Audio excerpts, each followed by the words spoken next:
Ինչքան փառաբանես Աստծուն, ինչքան երկրպագես Աստծուն, այնքան դու ավելի մոտ կզգաս նրան։ Որովհետև Աստված իր խոսքում ասում է, ես բնակվում եմ իմ ժողովրդի գովաբանության մեջ։ Գովաբանության, այսինքն փառաբանության մեջ։ Գիտեք, վերջերս այս անցած 5 շաբթի Thanksgiving-ի տոնն էր, ամբողջ Ամերիկան նշում էր Thanksgiving-ը, շնորհակալության տոն, չէ՞, ոնց որ ասած դա գալիս է դեռ հնուց, տարբեր պատմություններ կան։ Մի մասը ասում են, որ երբ որ Եվրոպայից ուրեմն մարդիկ եկել են Ամերիկա եւ այստեղ այդ վայրի ցեղերը, այդ բաները հնդկացիները, հա, native ամերիկացիները, երբ որ նրանց բռնել են եւ ուզեցել են իրենց աստվածներին զոհ մատուցանեն, երբ որ կապել են նրանց եւ պատրաստել են որպեսզի նրանց զոհաբերեն եւ հանկած այս պահին ուրեմն անտառից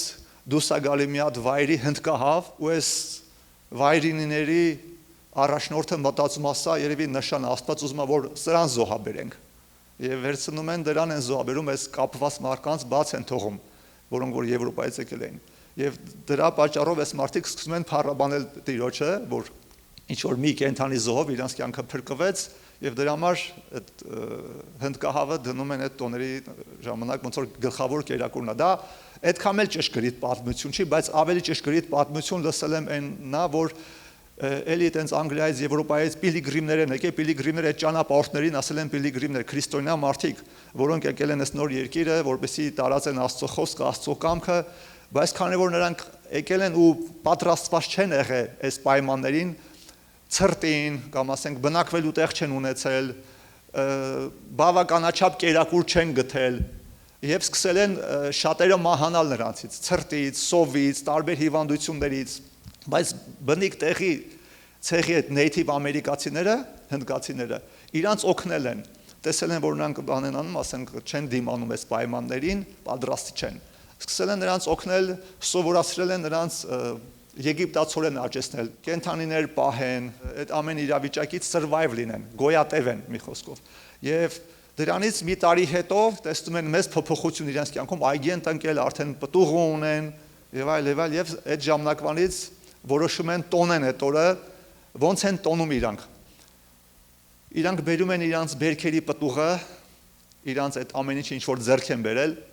դնում են եւ գոհանում են Աստծուց այդ ամեն ինչի համար եւ նաեւ շնորհակալություն են հայտնում իրար այն օգնության համար, որ մարդիկ իրանց ցույց են տվել։ Դրա համար միջև այսօր այդ սովորությունը եկել է 1940 դա տեղի ունեցել 1600-ական 1621 թվականին մոտորապես։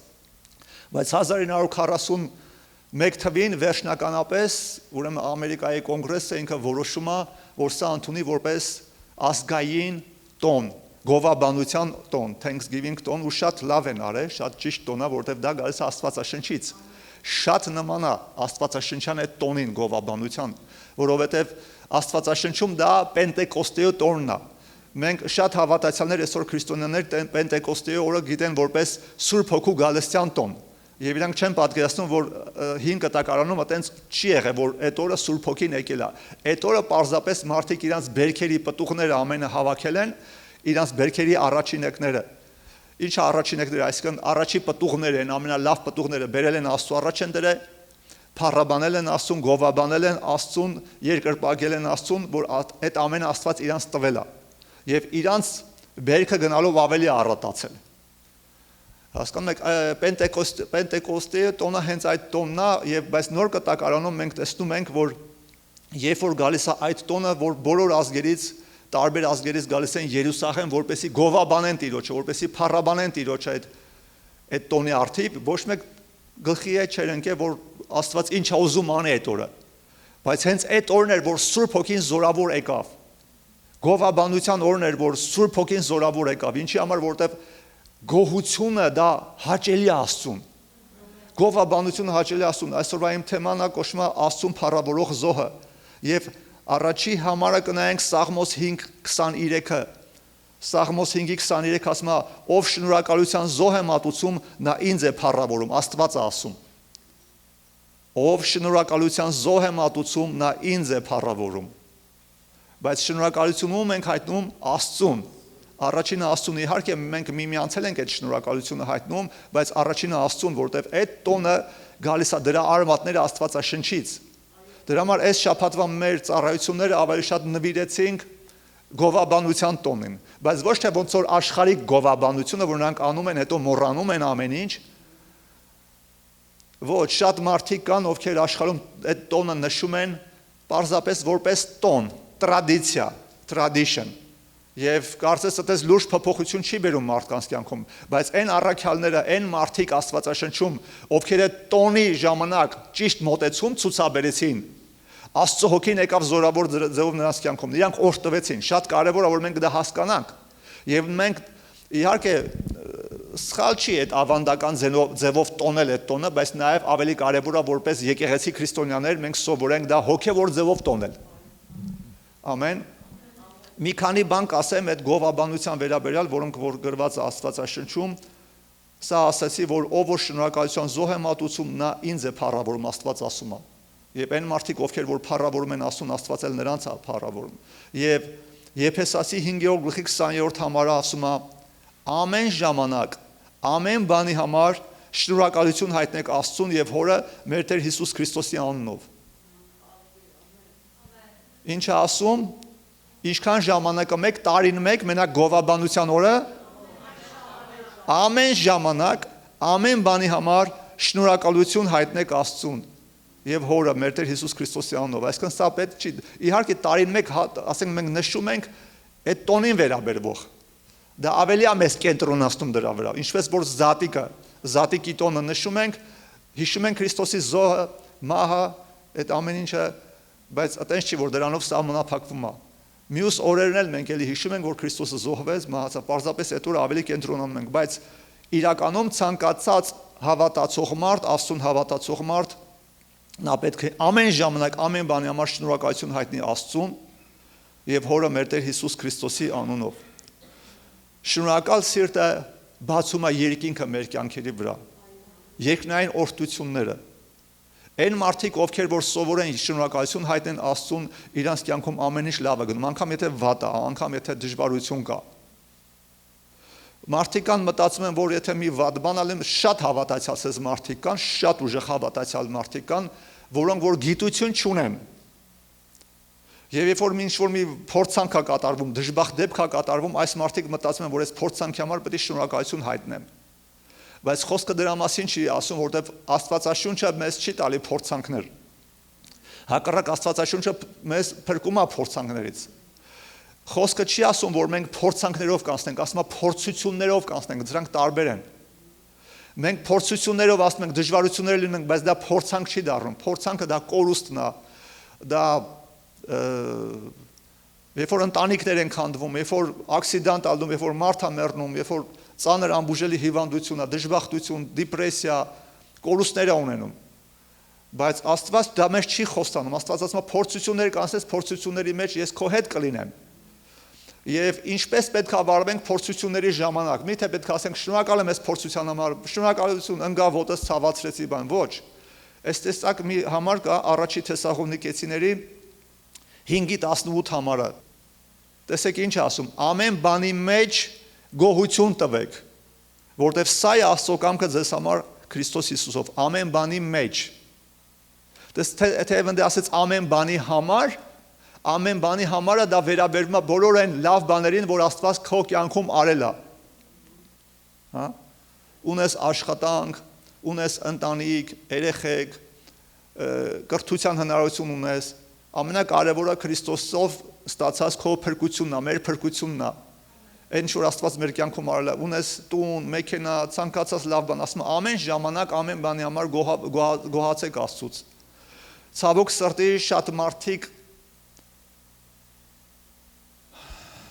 կուրանում են անդադ վազելով նյութականի հետևից։ Ես չեմ ասում նյութականը կարևոր չի, նյութականը շատ կարևոր։ Աստված ուզում է նյութական, այսինքն մատերիալ բաները, օրհնությունները դա անգամ Աստված ուզում է, անցած անգամ ասեցի, որ ամեն մի հավատացյալ լինի հարուստ։ Ես ասեցի, եթե կան մարդիկ այս քաղաքում, որոնց համար Աստված կամենա, որ իրենք միլիոնատեր լինեն, ապա դա դուք եք։ Հարուստ լինելը սխալ չի։ Մենք տեսնում ենք Աբրահամին, տենում ենք Աստծո այլ ծառաներին Աստվածաշնչի մեջ, բայց Աստված դեմ է ագահությանը, Աստված դեմ չի հարստությանը։ Աստված դեմ է ագահությանը։ Մարդ պետքա չընկնի ունեցվածի կոնտրոլի իշխանության տակ, այլ ինքը պետքա կարողանա իր ձեռքով օգտագործի ոնց կամենում է։ Եթե մարդը գնում է կոնտրոլի տակ, ինքը նշանում է պաշտում է մամոնային եւ Աստծո խոսքը ասում է մարդ չի կարող պաշտել Աստծո եւ մամոնային։ Եվ քանի որ մարդիկ իրանց սրտի մեջ դրել են, իրանց սիրտը ավելի շատ տվել են նյութականին, սկսում են ընկնել մրցակցության մեջ։ Իրանք կորցնում են իրանց ուրախությունը։ Իրանք տեսնում են, որ ինչ-որ մեկը ավելի լավ մեքենա է քշում, քան թե իրանք, արդեն իրանք կոտրոպսում, ոայ, այն եմ ուզում, բայց մի ժամանակ ինքս այդ մեքենան էլ չուներ։ Ոտով էր գնում, օրինակի համար։ Սենց մի հատ նկար կա, այստեղ համեմատական ուզում եմ ցույց տամ ձեզ։ Տեսեք, այս մարդը վիլչեյրի վրա նստած է, շարժասայլակի, եւ երազում է, ասում է, he can go wherever he wants, ասում այն մարդը, ասում այն շլավ է, ոտքեր ունի, եթում է, երազում է, այն մարդու նման լինի, գոնե քայլի։ Իսկ այս մարդը ոտեր ունի նորմալ, երազում է, I wish I had bike, երազում է հեծանիվ ունենա, որ իստեղ ինքը երջանիկ չի։ Իսկ այն հեծանիվով գնացողը երազում է ունենա այն մեքենայից, ինքը երջանիկ չի իր հեծանիվով։ Այն մարդը էլ ունի այն մեքենան, բայց երջանիկ չի, որովհետև ինքը մտածում է երջանիկ կլինի, եթե ունենա այն ավելի լավ մեքենայից։ Ու այսպես ամբողջ կյանքը համեմատելով ինչ-որ բաների հետևից ընկնելով մենք այտենց էլ չենք կարողանում գոհ լինենք, գոհ սիրտ ունենանք, մամոնայի հետևից վազելով մոռանում ենք կանգ առնենք ինչ-որ ունենք, ասենք փառք ես Տեր Աստված, այն ինչ-որ տվել ես ինձ։ Մյուս նկարը մի հատ էլի նկար կա, այստեղ հեսա։ Այս տղան, որ էլի քայլում ասենց ոտով I want it, ուզում այս հեծանիվը ու տխուր է, իսկ այն հեծանիվովը ինքն էլ երջանիկ չի։ Ինքն էլ մի ժամանակ երևի երազելա դա ունենա, որ դառնա երջանիկ, բայց երբ որ ունեցել է արդեն մտածել է այլ ավելի մեծ նպատակի համար, ունենա մեքենա, նա էլ երազում է նավը ունենա, ու ամեն մարդ ինչի մեջ հասնում է,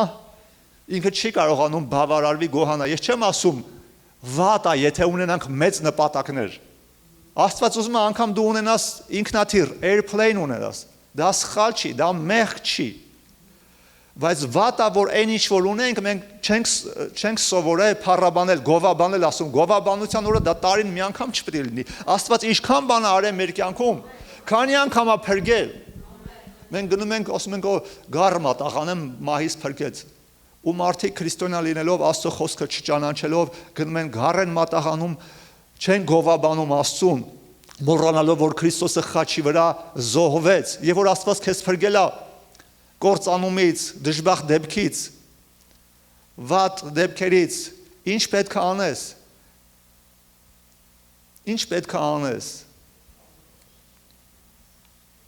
Եբրայեցի 13:15 խոսքը, ահա թե ինչ է ասում Աստծո խոսքը մեզ։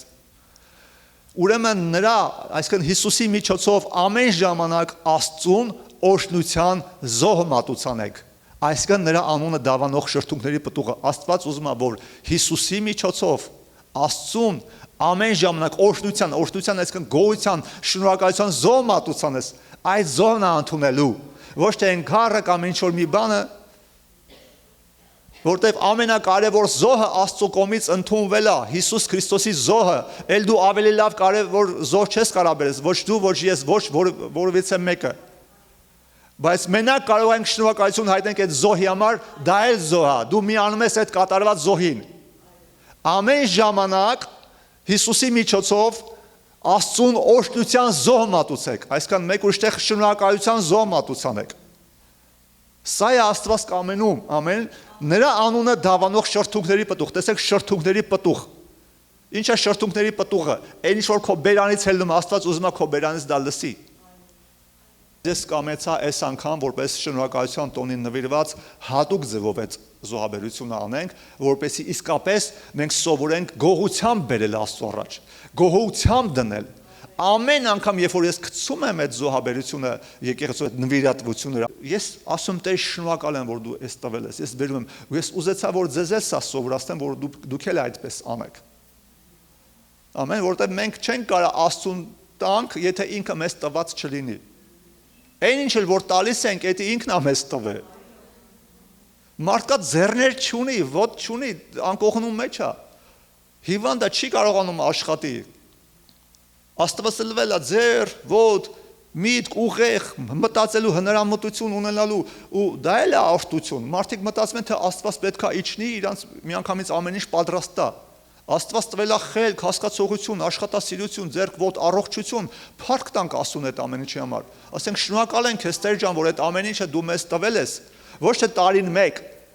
ամեն օր։ Այտենց օր չկա, ես չեմ հիշում այտենց օր, որ ես Աստծուն շնորհակալություն չհայտեմ առավոտը իմ աղոթքները սկսելով։ Իմ բոլոր աղոթքները սկսում եմ շնորհակալությունով։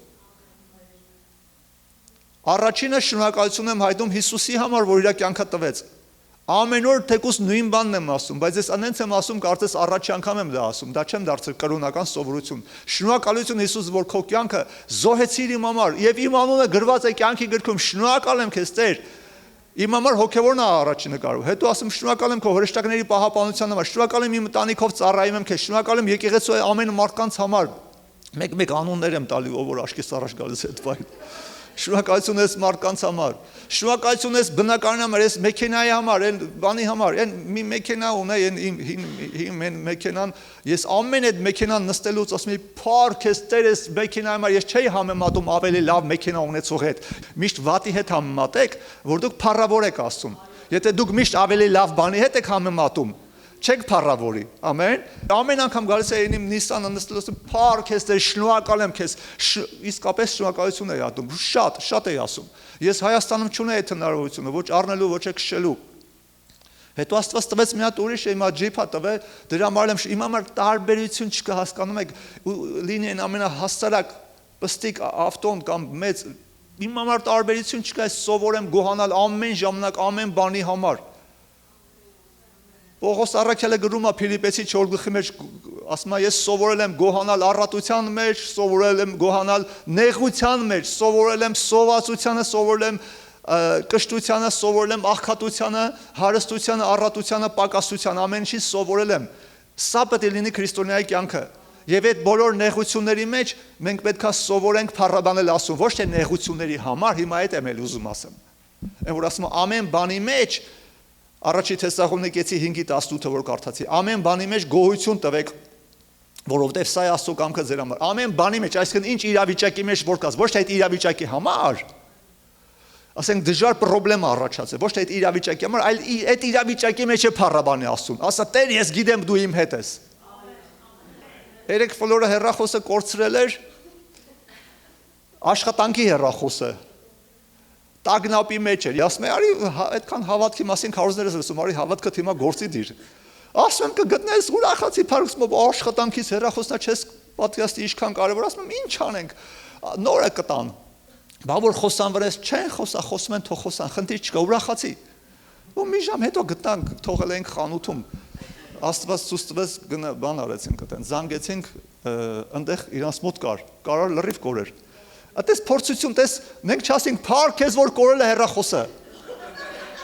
Փառք ես, որ հեսա գործից տեղից ին վրա խոսալու են, նեղացնելու են, փառք ես։ Գիտեք ինչ եմ ասում, մարդիկ կան այտենց են հասկանում Աստծո խոսքը։ Մարդիկ կան հասկացել են, որ այտենց պետք է շնորհակալություն հայտնեն, չէ։ Ոչ թե դրա համար այդ սիտուացիա համար, այլ որ դրա մեջ էլ դու շարունակում ես գոհանալ Աստծուն, որ ինքը քո հետ է, ինքը քեզ հանելու է այդ իրավիճակից։ Սա է հավատքը։ Սա շատ կարևոր է, որպեսզի մենք հասկանանք։ Ամեն ինչ նեղություն էլ ուզում ալի, երբ որ Իսրայել ժողովուրդը դուրս եկավ Եգիպտոսից եւ գնացին Կարմիր ծովի դեմը, Կարմիր ծովը Մովսեսը տարավ Աստծո առաջնորդությունով Կարմիր ծովի դեմը, թշնամին հետևից գալիս էր։ Տագնապեցին, ասեցին Մովսես, ես ինչ արեցիր։ Մեզ բերեցիր այստեղ տուպիկի մեջ։ Բլակի մեջ բերեցիր։ Հիմա գալու են մեզ կործանեն, ավելի լավ չէր Եգիպտոսում մնայինք, ես ինչ արեցիր։ Ու Մովսեսը աղաղակեց Աստծուն, Աստված ասեց, ինչ ես ձենդ գցե, գավազանդ, հենց այդպես է ասում, ինչ ես աղաղակում, գավազանդ ուղի ծովի վրա, պրոբլեմը մեծ էր, չէ, հրաշքն էլ մեծ եղավ, ծովը բացվեց, եթե պրոբլեմդ մեծ է, հրաշքն էլ է մեծ լինելու, եթե աշկետ ուղես Աստծուն, հալելույա, ամենամեծ հրաշքները եղել են ամենամեծ պրոբլեմների ժամանակ, ծովը բացվեց, մարդիկ անցան, հետո այդ թշնամիները հետևից որ եկան, ծովը փակվեց, բոլորը խեղդվեցին, հետո Իսրայել ժողովուրդը հելան այն ափից սկսեցին երգել, փառաբանել Աստծուն, ցնցալ։ Իրանք ճիշտ բան արեցին, փառաբանեցին, բայց սխալ ափում։ Այդ ծովի սխալ կողմում։ Իրանք պետքա սովորեն փառաբանել միջև ծովը բացվելը։ Դրա համար նրանցից շատերը չմտան Քանանի երկիր։ Այն մարդիկ, ովքեր սովոր չեն դժվարության ժամանակ փառաբանել Աստծուն, երկրպագել Աստծուն, ովքեր որ սովոր չեն, այդ մարդիկ անընդհատ խնդիրներ են ունենալու, բայց նրանք, ովքեր որ սովոր են փառաբանել նեղության ժամանակ, ոչ թե նեղության համար, հասկանում եք, չէ՞, այլ նեղության ժամանակ, որ Տերը մեզ հետ է, այդ ժամանակ Աստված հրաշքներ է անելու մեր կյանքում։ Աստված դռներ է բացելու, նոր դռներ է բացելու, փառք Տիրոջը, հալելույա։ Բայց շատ կարևոր է, որ մենք խոնարհ սիրտ ունենանք, Սաղմոս 51:17-ը ասում է, Աստծուն ընդունելի զոհը կոտրած ու խոնարհ հոգին է, ասում է։ Աստծո ընդունելի զոհը կոտրված հոգին է, կոտրված ու խոնարհ սիրտը դու չես անարգում ով Աստված։ Տես, մարդիկ կան կարող է երգեն, չէ, ինչ որ ֆինանսական զոհաբերություն բերեն, տարբեր զոհաբերություններ բերեն, բայց իրանց սիրտը կոտրված խոնարհ չլինի, դժգոհությամբ անեն։ Դժգոհությամբ, չուզենալով երգեն կամ չուզենալով ինչ որ ընծա բերեն Աստծուն տան, կարևոր է սրտի խոնարհությունը։ Դրա համար այսօր ես շեշտ ուզում դնեմ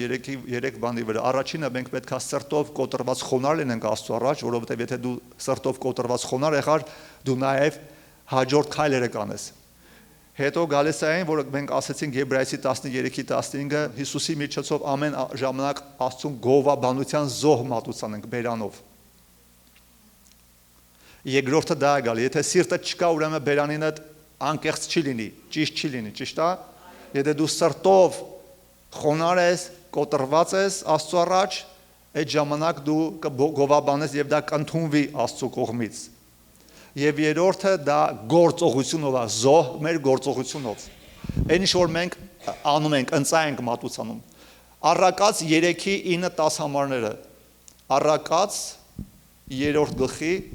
9-10 համարները ասում է պատվիր Տիրոջը քո ստացվածքից, այսինքն քո ունեցվածքից եւ քո բոլոր բերքերի առաջի պտուղներից, այն ժամանակ կլցվեն քո շտեմարաններն առատությունով եւ քո հնձանները պետք է հեղեղվեն նոր գինիով։ Այստեղ չտես Աստվածաշունչը մեզ սովորացնում է բոլոր կողմերը։ Այստեղ էլ սովորացնում է, որ ոնց ենք պատվում Աստծուն։ Պատվել այսինքն աներ անում, չէ, պաշտում։ Մեր ստացվածքով եւ մեր բերքերի առաջի պտուղներով ասում է, այն ժամանակ կլցվեն մեր շտեմարանները, շտեմարանները այդ բաները, ոնց որ storage-ները, ասենց ասեմ։ Քո պահեստները, պահոցները Այն ժամանակ կլցվեն քո շտեմարանները առատությունով եւ հնձանները պետք է հեղեղվեն նոր գինիով։ Նոր գինին հին կտակարանում դա սիմվոլիկ էր, դա Սուրբ Հոգով լցվելու խորհուրդն է։ Դրա համար գինի բառի վրա այդքան շատ չկենտրոնանաք այստեղ, օքեյ։ Չտարվեք դրանով։ Ահա սա է Աստված ուզում է, որ մենք սովորենք մեր ունեցածով պատվենք։ Դրա համար հիմա հեսա մենք մի համարել մենք կարդանք եւ մենք կբերենք մեր զոհը Տիրոջ առաջ։ Մենք միշտ դա անում ենք փառաբանության մեր երգի ժամանակ ընթացքում, դու գիտեք։ Սրա մասին մենք շատ չենք խոսում, բայց որպես գովաբանություն շատ կարևոր է, որ մենք այսօր այս տեսակ մոտեցում ցույց տանք համաձայն 2-րդ Օրինաց 26 գլխի 9-ից 11 համարում տեսեք ինչ հետաքրքիր բան է ասում Աստված։ Սա այն ժամանակ Աստված ասում իր ժողովրդին, երբ որ ինքը տարել է արդեն այդ օժտված երկիրը։ Երբ որ Աստված տարել է Քանանի երկիրը, առատության երկիրը, երբ որ այդտեղ մարդիկ ամեն օրհնությունները արդեն ստացել են, եւ Տերը ասում է դու այսպես ասես։ Տերը մեզ բերեց այստեղը ու մեզ տվեց այս երկիրը։ Մի երկիր, ուր կաթ ու մեղր է բխում։ Եվ հիմա ահա ես բերում եմ այն երկրի առաջին պտուղները, ով Տեր, որ տվել ես։ Այսինքն Տերը ասում է սենց ասա, դու բերեցիր Տեր մեզ այս երկիրը, մեզ տվեցիր ամեն առատությունը եւ ահա այս բերքի պտուղը բերում եմ քո առաջ։ Ու շարունակությունը ասում է, եւ դու դրանք քո Տեր Աստծո առաջը դնելով երկրպագություն անես քո Տեր Աստծո առջև։ Եվ քո Տեր Աստծո քեզ տված բոլոր բարիքների համար ուրախանաս քո ընտանիքով, տես։ Սրանով էլ ենք պատվում Աստծուն։ Մենք շատ անգամ գովաբանության բան ենք անում, Աստծուն փառաբանում ենք, բայց դրանով չպետք է ավարտվի։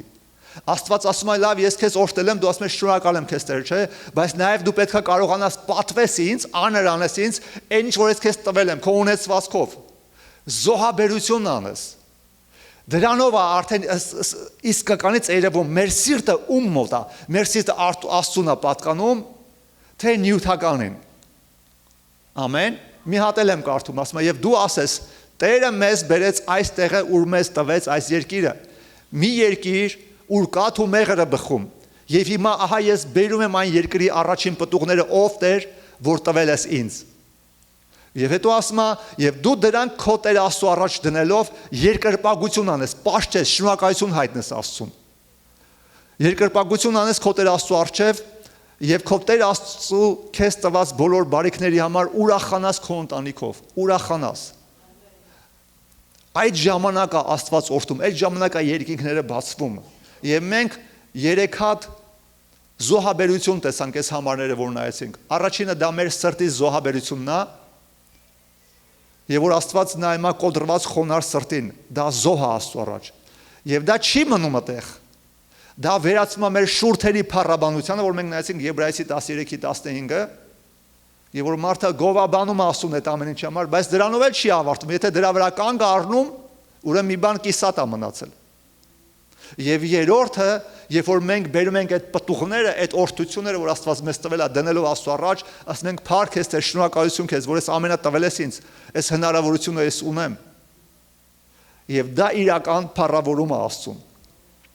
Եվ դա դառնում է անուշ հոտ։ Աստվածաշունչը ցույց է տալի, երբ որ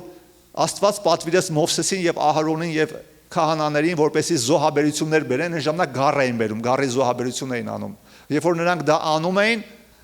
ողջագեզ էր դա կոչվում, ողջագեզ էին անում, այրում էին Աստծո առաջ եւ ասում է, սա անուշահոտության զոհ է Աստծո առաջ, անուշահոտ, այսինքն անուշ հոտ էր առնում Աստված դրանից։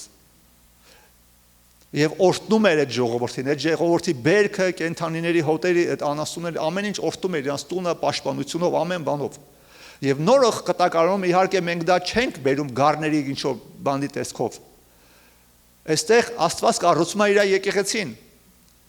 Եվ այստեղ մենք նվիրատվություն ենք անում մեր ֆինանսները, մեր ընծաները, նվիրատվությունները, աֆրինգ այդ բանը, որ բերում ենք Աստծո առաջ, որպեսզի շինվի Աստծո տունը, որպեսզի Աստծո